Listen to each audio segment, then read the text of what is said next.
And thanks for joining us. I'm David Molko. And I'm Laurel Porter. That widow tonight is suing a Forest Grove memory care facility for her husband's death. Alma McCarty has been paging through the lawsuit, and Alma, it looks like their hope is that they can prevent something similar from happening to another family. Well, David and Laurel, Tom Tanous had been diagnosed with dementia in 2016. Last year, his wife Suzanne admitted him to Hawthorne House, but he was only there a week before he disappeared. After taking care of her and her family for decades, Suzanne Tanous only wanted the best for her husband, Tom. I could see his decline. Around 2020, I decided that it would be best for us to move to Oregon. I could be near my adult children and our grandchildren. When it eventually got too hard to care for him on her own, she sought out a memory care facility. He was late stage Alzheimer's. They promised me they could take care of him. Those promises, Suzanne said, were broken within days of admitting him to Hawthorne House in Forest Grove. We knew because of his condition that the end was coming, but not in this way. Tom Tanous was last seen by caregivers around 8 p.m. on April 27, 2021. The 79-year-old had left the facility unknown to staff. 2 days later, search crews found his body in a creek more than a mile away. Investigators determined Tanous had drowned. Court documents allege Tanous tried to leave the facility at least twice in the days leading up to his disappearance. They were aware of his condition. They were aware of what my expectations were, and they were also aware of what care would be needed for my husband. This week, she filed a wrongful death lawsuit seeking $4.7 million in damages from Caring Places Management, LLC, that runs Hawthorne House and other care facilities across Oregon and Washington. Jason Kafori is one of her attorneys. We're going to try to send a message to other memory care facilities that if you make a promise to a family they're going to keep somebody safe and you charge them over $6,000 a month, you better do your job. Suzanne said she hopes her actions help not just her family, but other families facing a similar decision. It's a tragedy for my family, but it's also a tragedy for the community because there are other families out there that are going or in the process of going through the same situation. And if these facilities are going to make promises, they need to be sure to keep them. We reached out to the company for comment. An attorney said the staff at Hawthorne House grieve for this loss, but because of patient privacy, they could not comment further. We also checked in with the Oregon Department of Human Services, which tracks substantiated violations of facilities like this one. Dating back to 2015, there are 7 complaints about abuse and neglect at this facility. 3 were under the current owner. Thank you, Alma. Now let's get you caught up on tonight's other headlines. Tonight, at least 4 people were killed after a gunman opened fire at a medical building in Oklahoma. We brought you this as breaking news at 4 o'clock, where we told you a man started shooting inside St. Francis Hospital in Tulsa. The suspect later shot and killed himself. As many as 10 people were hurt, but none of their injuries are considered life-threatening.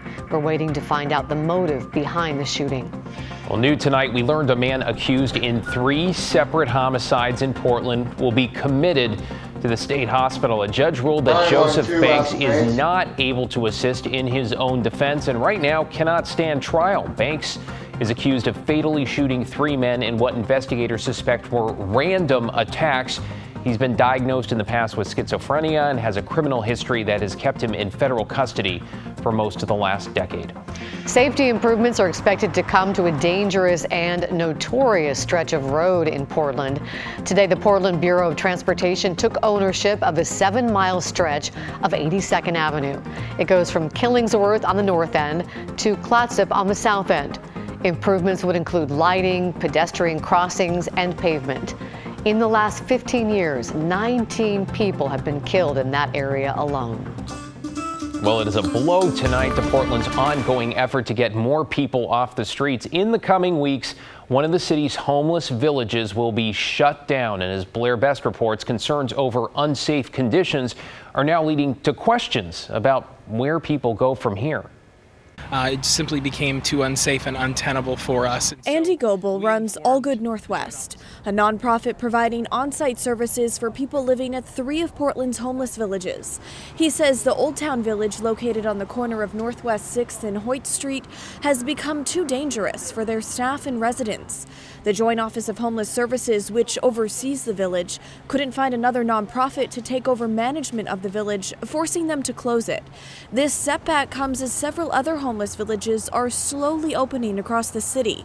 They're now working to find housing for the more than 40 villagers living at the Old Town location. We are adding village space out in East County.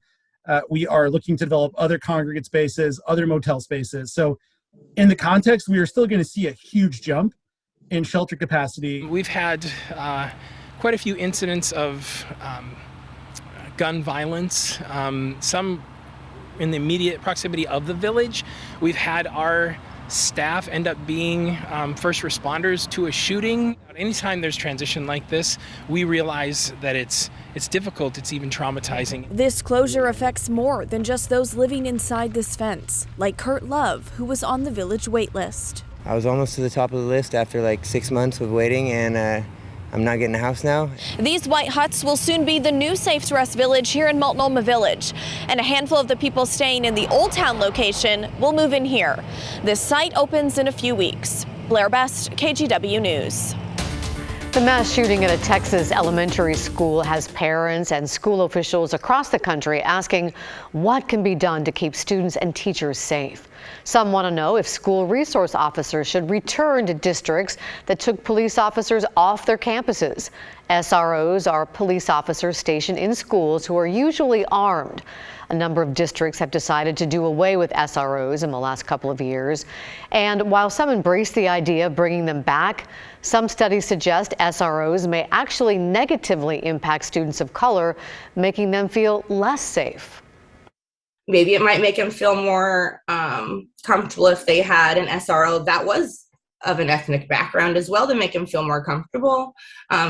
Maybe we can look at things like that. The SRO is just one component, along with school administrators, parents, community, faith-based community services. All those come into play.